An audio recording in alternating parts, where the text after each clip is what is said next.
Bismillahirrahmanirrahim. Assalamualaikum warahmatullahi wabarakatuh. Alhamdulillah wa syukurillah. Segala puji kita tujukan hanya kepada Allah. Kita bersyukur hanya kepada Allah atas segala limpahan rahmat nikmat kurnianya untuk kita semua.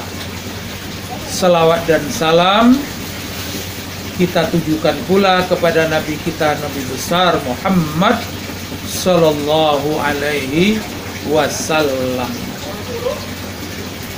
Sudah 3 seri silaturahim sepenuh hati. Nah, sekarang adalah seri keempat dari silaturahim sepenuh hati. Nah, ini adalah akibat memutuskan silaturahim. Masuk neraka akibat memutuskan silaturahim. Nah, itulah kita semuanya harus berhati-hati, tidak mudah memecah belah persahabatan, pergaulan kita, kekeluargaan kita, hidup berfamili bersanak famili kita. Karena begitu silaturahim putus, neraka. Serem gak? Serem. Apa ada dalilnya? Hadis Imam Bukhari Muslim. Syarat Imam Bukhari Muslim yang diriwayatkan oleh Abu Daud dan An-Nasa'i. Qala Rasulullah sallallahu alaihi wasallam, la yahillu li muslimin an yahjura akhahu fawqa salasin faman hajara fawqa salasin famata dakhalan nar.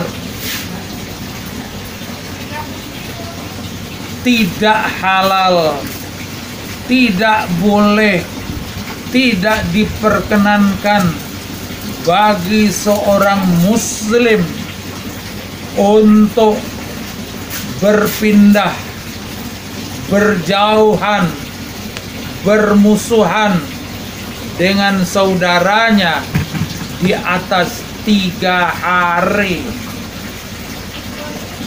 Siapa yang bermusuhan dengan saudaranya di atas 3 hari,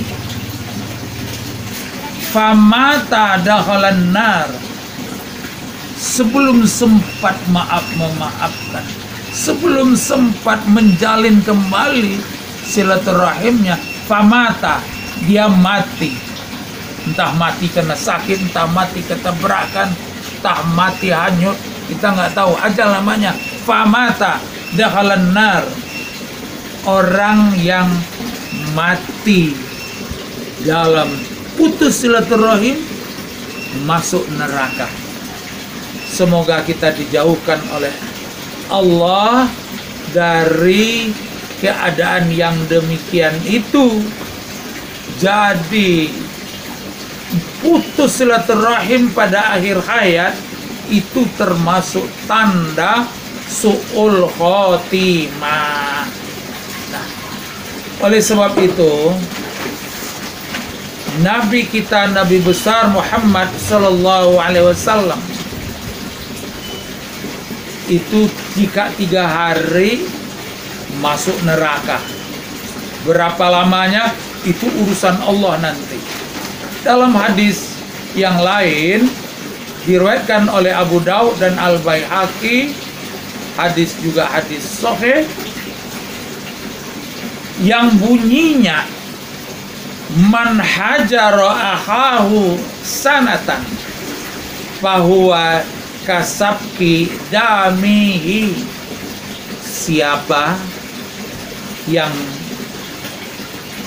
bermusuhan, putus silaturahim dengan saudaranya selama 1 tahun, bahwa kasabki damihi, itu sama keadaannya seperti orang membunuh saudaranya itu, menumpahkan darah saudaranya, menggorok saudaranya. Samalah dengan kisah Habil dan Qabil itu. Na'udzubillahi min dzalik. Oleh sebab itu, Lebaran udah datang, Idul Fitri udah datang, ya. Nggak juga ada kemauan untuk maaf. Hari raya lewat, 3 hari lewat, hari raya lewat, nggak juga dilakukan perdamaian. Itulah yang menyebabkan seseorang itu bernilai membunuh, menumpahkan darah saudaranya. Na'udzubillahi min dzalik. Ternyata petunjuk ajaran agama kita, dinul Islam, begitu kuatnya ingin menjalinkan, mengokohkan, melestarikan hubungan silaturahim ini. Baik saudara-saudara yang saya cintai, ya, alhamdulillah kita ini semuanya orang sholat. Alhamdulillah bulan Ramadan kita udah berpuasa. Alhamdulillah kita sudah berinfak, bersedekah dan berzakat, berumrah dan berhaji. Nah, ada sebuah riwayat dalam hadis, ya, dalam hadis yang disampaikan oleh Rasulullah Shallallahu Alaihi Wasallam, bahwa syaitan itu bagaikan putus asa, ya. Syaitan putus asa melihat kita orang beriman sudah menunaikan ibadah kepada Allah, lalu dia putus asa. Waduh, tidak ada pengikutku ini lagi, tidak ada kalau begini yang mau takluk kepada aturanku. Ini disampaikan dalam sebuah hadis, inna syaitana qad ya'isha ayya'budahul musallun fil jaziratil arabi walakin fit tahrishi bainahum. Sesungguhnya syaitan itu sungguh sudah putus asa untuk mengembalikan orang-orang yang sudah ibadah sholat, sudah melakukan ibadah-ibadah puasa dan ibadah yang lainnya. Putus asa bagaimana? Putus asa melihat dulu seruan Nabi besar Muhammad Sallallahu Alaihi Wasallam telah meliputi Jazirah Arab. Nah, begitu banyaknya orang taat kepada Allah dan Rasulnya, syaitan putus asa. Begitu pula di zaman kita ini. Alhamdulillah, kita semuanya sudah beribadah, tetapi strategis setan tuh nggak tanggung-tanggung, ya. Hebat strategisnya.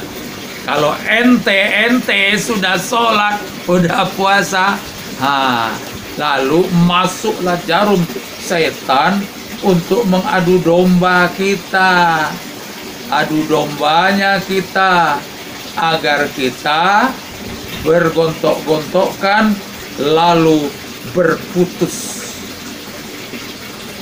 silaturahim.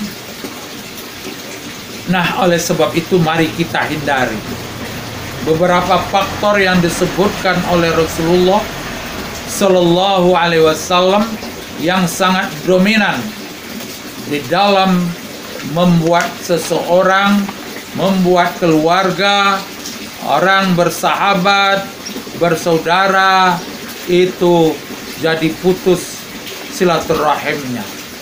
Nabi menyebutkan setidak-tidaknya ada 4 faktor ya pemutus silaturahim itu. Hadis ini diriwayatkan oleh Imam Malik, Imam Bukhari, Abu Dawud dan At-Tirmidzi. Nabi bersabda, la taqata'u wa la tadabaru wa la tabaghadu wa la tahasadu wa kunu ibadallahi ikhwana wa la yahillu li muslim an yahjura ahahu fawqa salas. Nabi bersabda, jangan sekali-kali jangan saling memutuskan silaturahim. Ya, la taqata'u. La taqata'u. Jangan putuskan silaturahim. Ya. Jangan saling memutuskan. Ulahnya apa? Wah, berucap yang mengarah kepada pemutusan silaturahim. Contohnya apa? Sudah sampai di sini saja kita bersaudara. Sampai di sini saja kita ini berpemilih. Sampai di sini saja hubungan kita. Sanak pemilih. Sampai di sini saja. Sampai di siko saja. Nggak ada maknanya, nggak ada untungnya lagi kita bersaudara. Untuk apa? Ayolah, iyalah, kata yang satu. Iyalah, kalau itu yang diminta.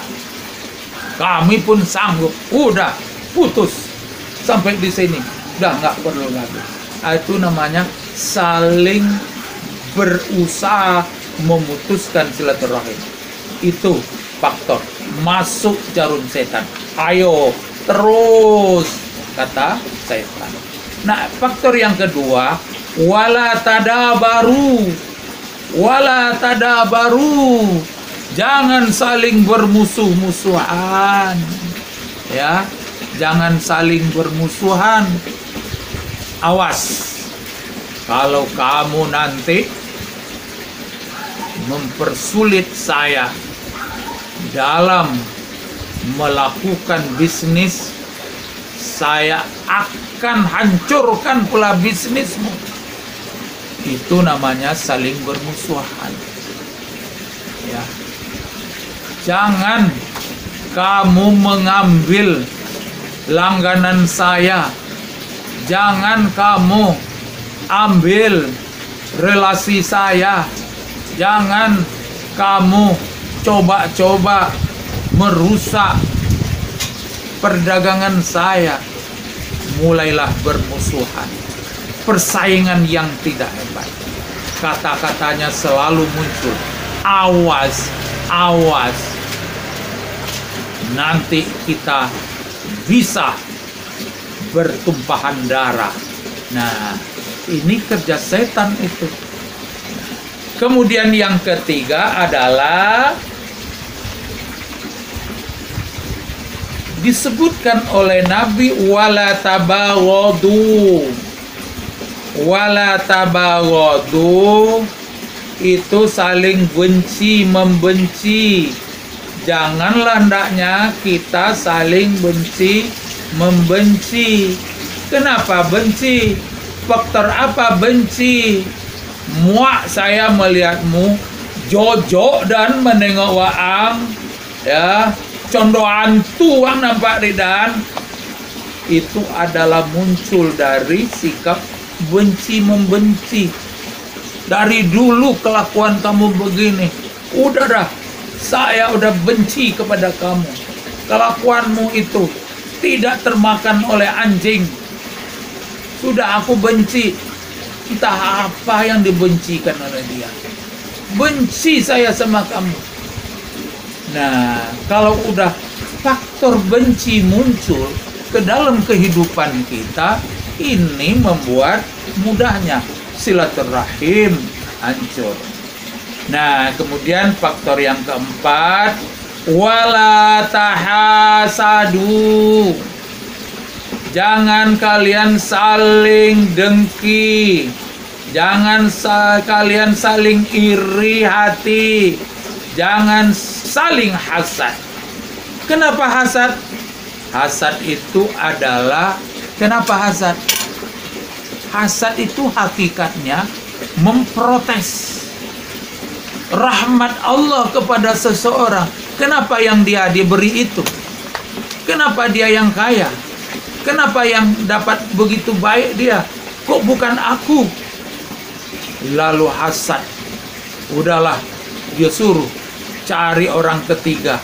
Udah, kalau lewat mobilnya, kalau berhenti dia di situ, nanti kempeskan mobilnya ya. Gue kasih lu duit. Itu hasad dengki. Mentang-mentang mobilnya diganti baru. Nggak pula dia mau begini begitu lagi. Udah kempesin aja ya. Itu hasad. Saking hasadnya juga, tahu nggak, bisnisnya itu maju pakai guna-guna. Woi, pakai pelek dia, makanya warungnya laku. Woi, kalau kalian tahu lah bagaimana bentuk pelek yang dia buat itu, waduh, sangat jijik itu. Waduh, dia pergi ke dukun sana, ke dukun sini, supaya untuk apa? Dia fitnah, untuk mewujudkan kedengkian pada orang lain. Nah, lalu orang lain tanpa iman, dia balas pula kedengkian itu. Kalau begitu, iyalah kita saling menghalangi kemajuan bisnis kita. Kita saling menghalangi kemajuan karir kita. Habis silaturahim gara-gara yang 4 macam itu. Disinilah Allah melalui Rasulullah Sallallahu Alaihi Wasallam mengajak, umat Muhammad, wa kunu ibadallahi ikhwana.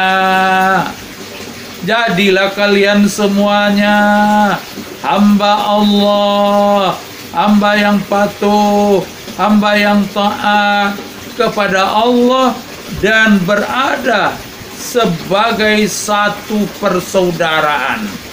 Persaudaraan yang dijalin oleh hablum minallah, berpegang teguh kepada ajaran agama Allah. Wa hablum minan nas, selalu memperbaiki hubungan kemanusiaannya. Wa kunu ibadallahi ikhwana, tetaplah kalian bersaudara. Baik itu saudara yang diikat oleh punya hubungan darah, lebih dari itu juga hubungan keimanan. Innamal mu'minuna ikhwah, sesungguhnya orang beriman itu bersaudara. Kalau ada sobek-sobek bulu ayam, fa aslihu baina hawai, hendaklah kalian perbaiki persaudaraan itu kembali. Nabi ingatkan pada ujung hadis ini, wala yahillu li muslimin an yahjura akhahu fawqa salasin. Tidak boleh seorang muslim bermusuhan dengan saudaranya lebih dari 3 hari. Mari saudara-saudara semua, nggak usah menunggu hari esok. Begitu itu udah tenang 3 hari, udah kita kembali akur damai. Kalau udah parah banget, jangan lewat 1 tahun, karena begitu lewat 1 tahun tadi, sama kelakuan kita dengan membunuh saudara sendiri. Nauzubillahi min dzalik. Semoga kita semuanya berada di dalam ikatan persaudaraan, keimanan, diikat teguh oleh nilai-nilai iman dan tunduk kepada akhlakul karimah yang dicontohkan oleh Rasulullah sallallahu alaihi wasallam. Billahi taufik wal hidayah. Mohon maaf. Terima kasih. Wassalamualaikum warahmatullahi wabarakatuh.